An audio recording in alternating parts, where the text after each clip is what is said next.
हमारे तेजस्वी जी हमेशा अनाप शनाप बयान देते रहते हैं, सुर्खी में बने रहने के लिए वो कुछ भी बोलते हैं। कभी कहते हैं डीके टैक्स है, तो कभी कहते हैं विकास से उनको कोई मतलब नहीं है। बिहार एनडीए में अभी कार्यक्रम तय हुआ है और 15 तारीख से सभी जिला में एनडीए का कार्यकर्ता सम्मेलन आहूत हो रहा है। सभी लोग एकजुटता के साथ हम लोग निकल रहे हैं और राष्ट्रीय स्तर पर भी एनडीए का कोऑर्डिनेशन है, वहां पर वो काम बात हो करके सब जल्दी ही तय हो जाएगी और दिल्ली विधानसभा से पहले जो भी सीट बंटवारा का फॉर्मूला होगा वो एनडीए के शीर्ष नेतृत्व। नमस्कार, मैं हूं सिद्धि सिंह और आप देख रहे हैं आगाज एक्सप्रेस। बिहार में न तो डीजीपी की चल रही है, न मुख्य सचिव की, और अब तो मुख्यमंत्री नीतीश कुमार की भी नहीं चल रही है। ऐसा बयान राजद के नेता प्रतिपक्ष तेजस्वी यादव का आया। आइए हम इस बयान को समझते हैं जेडीयू विधायक रामविलास कामत से।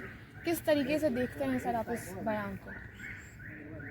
सबसे पहले तो मैं आपको धन्यवाद देता हूं कि ऐसी बातों को आप लेकर के आए हैं जो अभी विवादास्पद भी है और चर्चा का विषय भी है। हम तो सिर्फ एक बात कहना चाहेंगे कि माननीय मुख्यमंत्री जी के नेतृत्व में अभी बिहार का जो प्रगति है वो किसी से छुपी हुई बात नहीं है।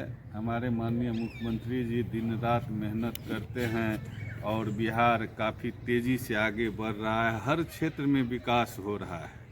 अभी माननीय मुख्यमंत्री जी प्रगति यात्रा पे निकले हुए हैं और प्रत्येक दिन उनका किसी न किसी जिला में यात्रा हो रहा है और वहाँ के स्थानीय समस्याओं को वो समझने का प्रयास कर रहे हैं, काम कर रहे हैं। उसमें जो कमियां होती हैं उसको वो तुरंत दूर करने का प्रयास करते हैं। उदाहरण है कि कल के कैबिनेट में प्रगति यात्रा की जो विकास की कुछ बातें हैं जो छूटी हुई थी उस पर मुहर लगी है और तेज़ी से काम हो रहा है। आगे भी अखबार के माध्यम से, न्यूज़ चैनल के माध्यम से, आप लोगों के माध्यम से भी हम लोग देख रहे हैं कि अभी बिहार में जो कार्य योजनाएं बनी है, सड़कों का, पुलों का, बिजली के लिए जो और अधिक प्रयास किया जा रहा है, हर क्षेत्र में प्रयास हो रहा है, तेज़ी से काम हो रही है।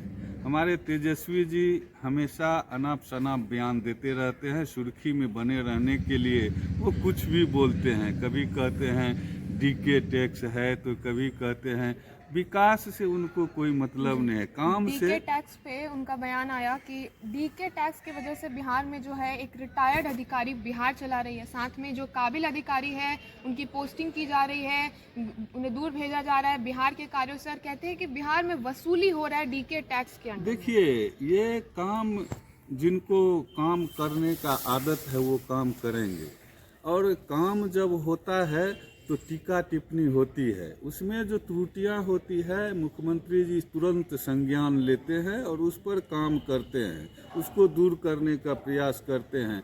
ये जो रिटायर्ड पदाधिकारी की बात करते हैं, हम कहना चाहते हैं कि इतने दिनों से जो पदाधिकारी बिहार की सेवा की है उनको जानकारी है, नॉलेज है और वो अपना भरपूर नॉलेज का लाभ बिहार को देना चाहते हैं, वो काम करना चाहते हैं। बिहार को विकास को और तेज़ी से आगे बढ़ाने के लिए इस तरह के कदम उठाने पड़ते हैं। जो पदाधिकारी अभी हैं, मान लीजिए कि वो अभी प्रमोशन लेकर के आते हैं तो उनको अपनी जगह दी जाती है और इसमें कहीं पर भी इसको आप कह सकते हैं कि भेदभाव नहीं होता है। और रिटायर्ड अधिकारी बिहार चला रहा है, इसको आप कैसे समझिए?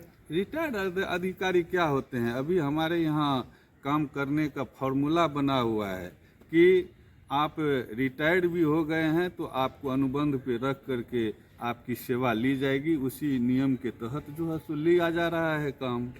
तेजस्वी यादव का एक और बात सामने आता है, कहते हैं कि जिस तरीके से चुनाव सामने आता है, विपक्ष पर ईडी, सीबीआई, आईटी का कार्यकाल जो होता है, जो भी रवैया होता है, जो सत्ता पक्ष की सरकार, उस पर वो ज़्यादा जोर देने लगते हैं। वो तो उनका अपना सोच है। आप गलती करते हैं और संज्ञान में अगर ईडी सीबीआई की जाती है तो वो उस पर पहले पुख्ता सबूत जुटाते हैं, फिर कार्रवाई करते हैं।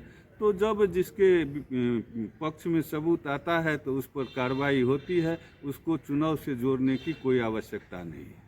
एक आखिरी सवाल रहेगा सर आपसे कि दिल्ली विधानसभा चुनाव में जेडीयू को 4 से 6 सीटों की जो मांग उठ रही है वो कहाँ तक सही है, और क्या लगता है कि ये सीटों का बंटवारा कब तक हल हो पाएगा? वो देखिए, एनडीए का मसला है और एनडीए के वरिष्ठ नेतृत्व जो है इस पर काम कर रही है, और बिहार एनडीए में अभी कार्यक्रम तय हुआ है और 15 तारीख से सभी जिला में एनडीए का कार्यकर्ता सम्मेलन आहूत हो रहा है। सभी लोग एकजुटता के साथ हम लोग निकल रहे हैं और राष्ट्रीय स्तर पर भी एनडीए का कोऑर्डिनेशन है, वहां पर वो काम बात हो करके सब जल्दी ही तय हो जाएगी। और दिल्ली विधानसभा से पहले जो भी सीट बंटवारा का फॉर्मूला होगा वो एनडीए के शीर्ष नेतृत्व तय करेंगे। 4 से 6 सीट मिल पाएगा जेडीयू को? मिल सकता है, हमने भी काम किया है, हमारी पार्टी भी वहाँ संगठन मजबूती से काम की है और हम लोग भी क्षेत्र चिन्हित किए हैं। कुछ क्षेत्र ऐसा है जहाँ पर जनता दल यूनाइटेड मजबूत है, तो उस क्षेत्र पर हमारी दावेदारी है और हम उसको पाने का प्रयास करेंगे। एनडीए में बात को रख करके हम आगे बढ़ेंगे। चलिए, तो जिस तरीके से तेजस्वी यादव का बयान आता है, बिहार में सियासी हमलावर होते हैं, बयानबाजी का सिलसिला राजनीति में चलते रहता है। इस पर जेडीयू के विधायक ने स्पष्ट रूप से कहा कि नीतीश कुमार बिहार की प्रगति की ओर बढ़ रहे हैं, प्रगति यात्रा भी कर रहे हैं और बिहार की डेवलपमेंट, प्रगति, सब चीज में नीतीश कुमार का जोर है, नीतीश कुमार का हाथ है। साथ ही उन्होंने स्पष्ट किया कि जेडीयू को अभी भी उम्मीद है कि दिल्ली विधानसभा चुनाव में 4 से 6 सीटें मिल सकती है। ये सामने आने वाले दिनों में स्पष्ट हो जाएगा कि विधानसभा चुनाव में जेडीयू की क्या जगह होती है, जेडीयू कितने सीटों के साथ आगे बढ़ सकती है। तो ऐसे तमाम खबरों के लिए आप जुड़े रहे हमारे साथ और देखते रहे आगाज एक्सप्रेस।